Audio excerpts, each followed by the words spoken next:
También se dice que la enfermedad física es un reflejo de un malestar emocional, ¿no? Sí, Pero, eso es lo que está demostrándose cada día más.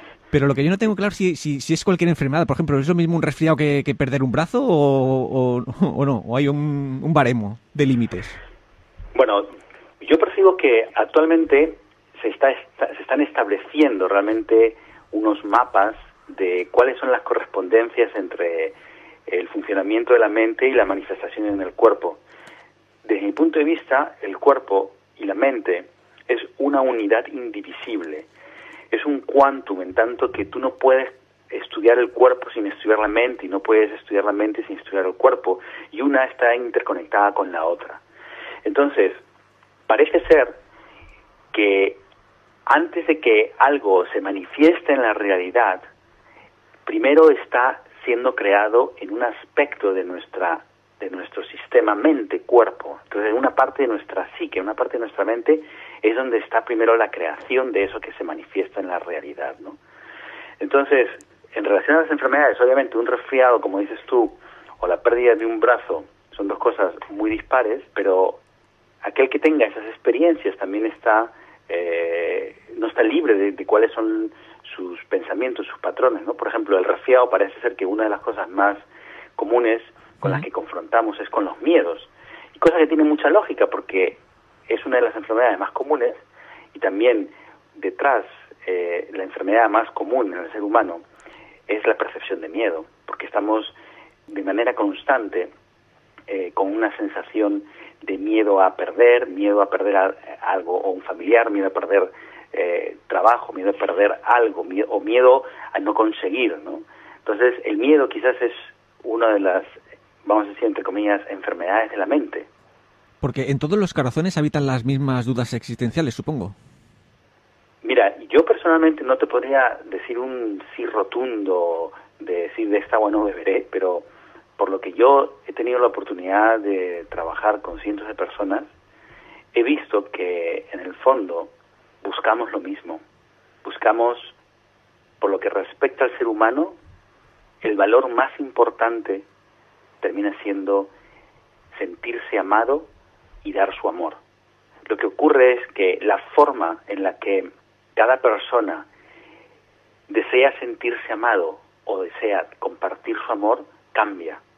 Y eso hace que el amor se convierta en muchísimas cosas, se convierta en tantas cosas como seres humanos. Pero la esencia del amor sí es una. Y el gran problema y el gran conflicto y gran reto de los seres humanos en nuestra sociedad actual, especialmente en la occidental, es desmontar el concepto de amor que hemos comprado, porque hasta ahora hemos comprado un concepto de amor asociado a lo positivo, a lo que es la mitad de lo que es realmente la vida. Entonces, tenemos todas las personas vinculado el amor con una sensación positiva. Sin embargo, lo que para ti te puede causar algo, placer o una sensación positiva, para otra persona, esa misma experiencia puede causarle lo opuesto, dolor. Con lo cual, en ese sentido, el concepto de amor variaría.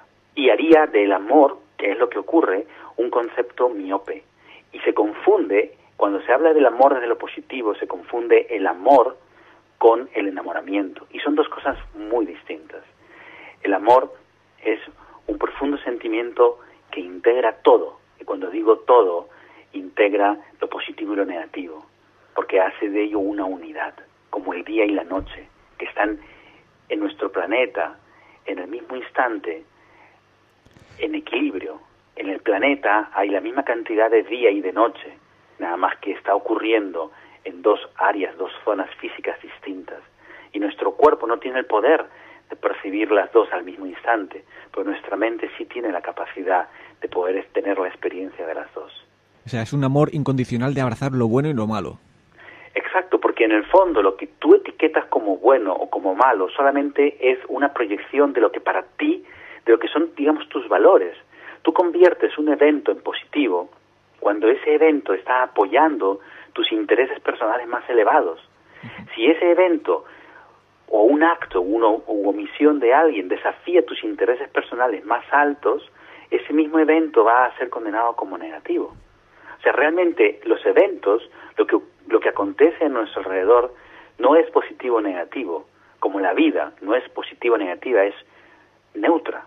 Es algo que en sí mismo, cada momento de nuestra vida, cada experiencia que vivimos, es un quantum indivisible de positivo y negativo. Cuando nosotros convertimos un evento en positivo es porque estamos poniendo nuestra atención en la mitad de lo que ese evento es decir, los aspectos placenteros, positivos, beneficiosos. Pero ese mismo evento tiene otro lado, como la luz con la sombra, y son inseparables. Para ver la luz necesitas la sombra, para ver la sombra necesitas la luz, no se pueden separar. Entonces, cuando ese mismo evento, si tú ves lo negativo de ese evento ya se convierte en neutro. Y del mismo modo, cuando tú estás proyectando solamente tu atención en la parte negativa del evento y obvias lo positivo, ese evento es solo negativo. Y en esencia ese evento contiene los dos. Un ejemplo muy clásico es el que experimentamos cuando tenemos esa sensación de atracción hacia alguien o hacia algo, ¿no? Cuando se es una atracción hacia alguien la llamamos enamoramiento. Y esa atracción es exactamente proporcional a cuántos aspectos positivos vemos o percibimos o imaginamos que esa persona tiene.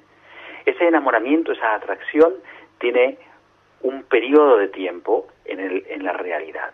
Y luego, cuanto más conoces a esa persona, también más vas a generar el otro lado, y hasta el punto en el que te vas a resentir y vas a ver solamente lo negativo de ese ser humano y vas a olvidar lo positivo.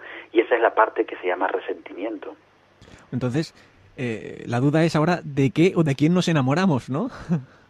Pues mira, hasta lo que yo he podido tener la oportunidad de descubrir, ningún ser humano se enamora de otro ser humano, sino de una imagen, de una idea que crea en su mente de cómo se supone que ese ser humano es o ha de comportarse con uno o con otros.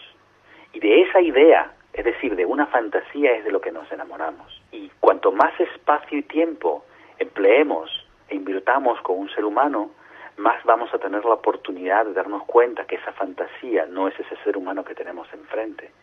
Y entonces, a esa pregunta maravillosa que has hecho, la otra pregunta sería, ¿y de quién nos resentimos? Pues nos resentimos de que ese ser humano no se haya comportado como nosotros esperábamos. Pero en el fondo ese ser humano se ha comportado como un ser humano y nos ha resquebrajado una ilusión, pero una ilusión que normalmente está teñida y está bañada de fantasías, y una fantasía es algo que no tiene cabida en este medio que conocemos como realidad. Quizás en otras existencias, en otras realidades, pero no en esta, porque en esta realidad en la que nosotros vivimos existe la dualidad, y la dualidad sincrónica es lo que se llama desde esa perspectiva cuántica amor. ¿Y por qué? Me podrás quizás preguntar, ¿no? Es una paradoja, pero es un ejemplo precioso cuando descomponemos un fotón. Un fotón de luz, cuando es evaluado, se descompone en una partícula positiva y una partícula negativa, que son electrones, sí, positrones. Y esa dualidad positiva-negativa es solamente una distinción que nosotros, los seres humanos, ejercemos, ponemos, etiquetamos a esos dos componentes de la luz para poder estudiar. Y llamamos a uno negativa porque gira en sentido descendente, y llamamos a la otra positiva porque gira en sentido ascendente. Esas dos partículas son muy diminutas y son como dos pelotitas de masa, de materia, porque tienen masa, tienen carga y ocupan espacio y tiempo.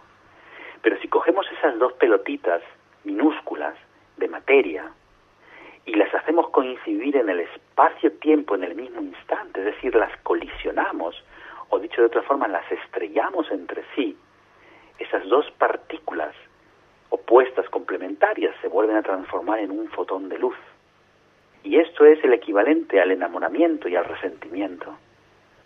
Esa partícula positiva, nosotros nos convertimos ilusoriamente en una partícula positiva y nos comportamos de esa forma porque cuando nos enamoramos sentimos como una sensación de que la gravedad es menos densa, sentimos que nos elevamos, sentimos una serie de sensaciones que nos hacen comportarnos como una partícula positiva se comporta.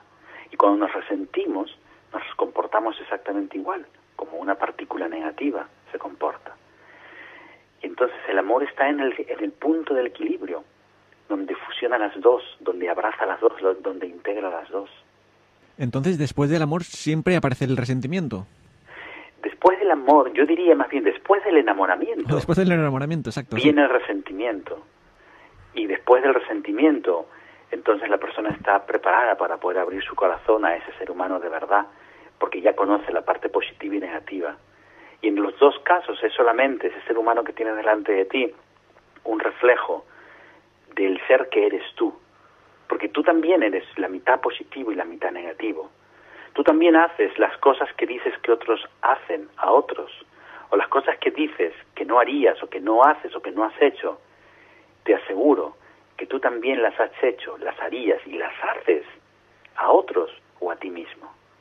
Porque aquello que tú condenas en otros es solamente esa voz dentro de ti que está condenando una parte de ti mismo, que si no te das cuenta que esa voz está condenando una parte de tu propia naturaleza, entonces la realidad hace que tú atraigas seres humanos que te despierten a esa voz que en tu interior está condenándose a sí mismo.